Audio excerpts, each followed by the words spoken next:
Hello and welcome back to the Just Fucking Manifest It podcast. I'm your host, Noor, and we've got a really juicy episode today. I just want to share that I've been teaching manifestation for the best part of a decade. I was having a really interesting conversation with somebody yesterday who was in my world back at the beginning. So when I decided to become a coach and I decided to build my business, in the first year of building my business, I had come across a publicist. That's someone that does PR for you, gets you in the media, etc. And I remember she really, really believed in me. I think it's really important when you are trying to build your dream life and trying to manifest things you've never manifested before, that you have people that actually believe in you. It's so easy for us to be disheartened. It's so easy for us to have people that will be triggered and project their own fears on you. But this particular person really saw the vision of what I was doing. And we were pitching to press about manifestation back in 2017. And guess what they said? They said, no one really knows about this. I just think you're too early. Like maybe this will be something that's trending and will popular in a few years, but this is too early and I don't think people are going to get it and all of this stuff. I remember feeling so fucking frustrated because I was like, everybody needs to know this. Everyone needs to understand this. Everyone needs this in their life. It's changed my goddamn life. I wanted so deeply to make manifestation mainstream. And I was fighting against the mainstream media not being interested in it. And something fucking interesting happened. When I released my third book, You Are a Fucking Success, which was one of my greatest manifestations because I actually got signed with Penguin. And Penguin had been on my dream vision board list as a publisher since 2017. I actually had hired a book coach. Was not one of my finest decisions. And at that time, this person had actually been signed with Penguin. And she said, I'm going to get you a meeting with them. They weren't even interested. They were not even interested in me. So I really just knew that Penguin was like a dream for later. So just before I released my second book, Penguin actually reached out to my agent and said, we would really like to have a meeting with Noor. We'd really like her to come and write a book with us. I had that meeting and actually decided to not write that book. And they actually approached an influencer after me who ended up writing that book. And that book ended up becoming a huge, huge, huge bestseller. And after that book was released and my second book was released and became a Sunday Times bestseller, Penguin reached out to me again. This time I went for a meeting. It was a different editor. And I said, yes, I'm going to write my third book. You Are a Fucking Success with them. When I signed with Penguin, I really was under the impression and was told, like, these are like the Premier League of publishers. Their PR team is incredible. You're going to get the best press, the best exposure. And so I really felt like this was the time for me to make manifestation mainstream. By the way, can I just caveat? It already become mainstream at this point. Celebrities were talking about it more on social media.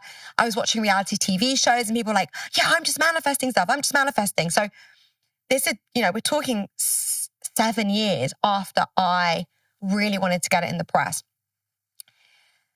And one of the hardest parts, one of the things that I found so hard to stomach with my third book was that Penguin didn't even get me one piece of press. Not even one podcast, not even one newspaper article, not one radio show, nothing. My last 2 books, we had done amazing stuff with. And considering my second book actually came out during COVID and we were fighting against all the press being around COVID and no one wanting to hear anything else, I was absolutely shocked.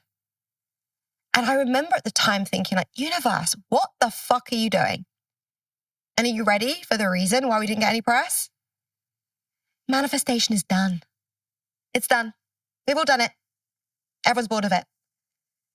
And I was like, wow. So at one point, I'm too early. Now I'm fucking too late. But here's what I learned from that. Without any press whatsoever, my book came number 11.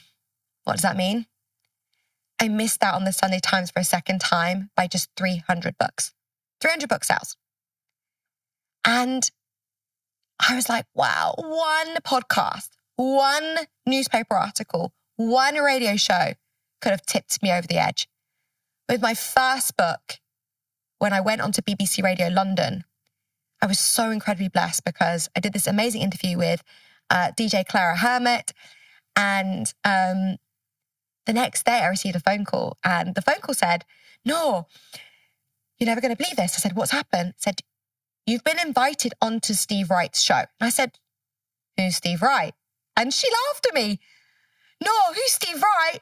Only the biggest radio show host on BBC Radio with the biggest show with millions of listeners." I was like, oh, okay. So I listen, I'm a history girl. Don't listen to BBC Radio 2.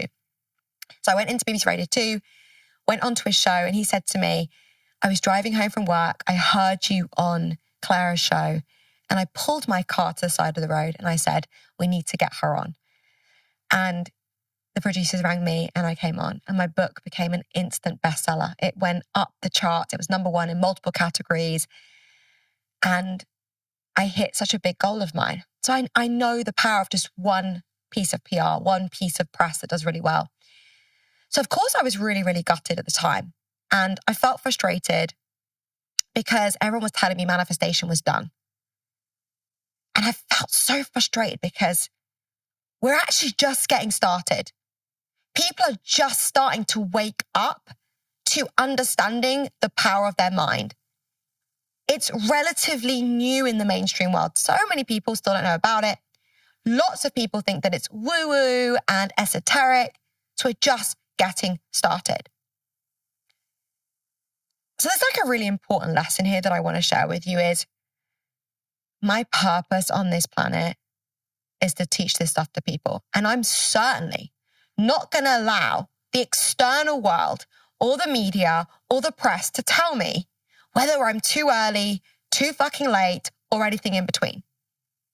Because when you are so passionate about something, when you know this is your purpose on this planet, you will persist. I will be talking about manifestation till I'm on a goddamn Zimmer frame and my teeth fall out, right? Because how can it ever be done? How can it ever be that we are done with changing our lives? In fact, I think more than ever, people are craving to experience more, to understand, like, is there more to life than this? Are we meant for more? And more than ever, people want to build this dream life.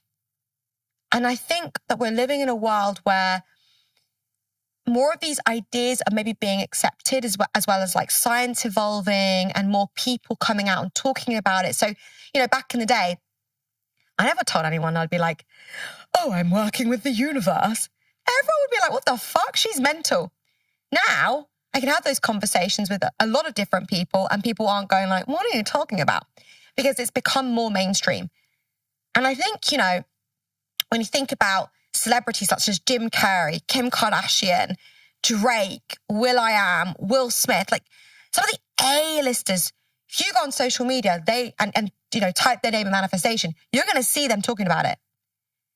But some of them would also say that it's something that they didn't really verbalize out loud because it felt a bit weird. So I think we're in a really good time now where manifestation, the conversation of it is actually way more mainstream. So here's the thing.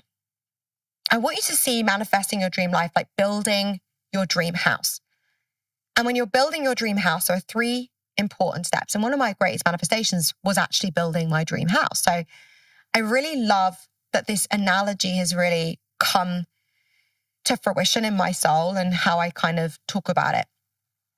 So I want you to think about 3 core steps. when you are building your dream house, the first thing you want to do is sit with an architect and draw out the plans. What is it going to look like? Most humans will draw an image of their house like a child did. Square, triangle, few squares for windows, and a rectangle for a door. And then they hand it to the universe and they wonder why they get fuck all back. Because the universe is like, oh, what kind of house? Where? What? And this is what I mean, is that we say, I want financial freedom, I want happiness, I want confidence, but that's like drawing the child's drawing. It's not specific, it's not clear, there's no real why, it's a bit broad. So getting really clear on what this is going to look like, and I call this vision architecture. You are architecting is that even a word? I don't know. But you're architecting your vision for your life. Not just like I'm setting a list of goals. Your goals are what you do to get to that vision. The vision is what you're handing to planning permission. It needs to be clear. It needs to have every detail in it so that the universe knows what to give you. And so when we're doing this, you want to be honest about what you want. If I wasn't honest about the fact I wanted 6 bedrooms, and I'm like, oh, I don't know, like maybe I just go for 3, when actually I wanted 6. I'm putting in a blueprint, a drawing that's not really true to what I want. It needs to have clarity, right? Clarity on what it is that you want and why you want it. Why? Because the why creates a desire. Desire is one of the frequencies that helps you manifest faster. So next, we want honesty, clarity, and connection. Connection. What does connection mean? Listen, most people are handing in what they want to the universe because they think it will make them look cool. They think it's like going to make them be more important or come across more successful, but it's not truly what they really want. And that's because we have this soul self and we have this ego self. And the ego self says, what can I have that will make me look better? I'll have the Lamborghini, or I'll have the Range Rover, or I'll have the house, or I'll have the handbag. But are you really connected to what you really want? And connection to what you really want is also to connection to how you want to feel in your life. So we start off with vision architecture. Then we go to the identity infrastructure. You can't create the vision. You can't build the house if there's no foundations, if there isn't the right steelworks in place. So we want to make sure that our subconscious mind is able to hold up what our conscious mind has designed. The vision architecture is done with our conscious mind.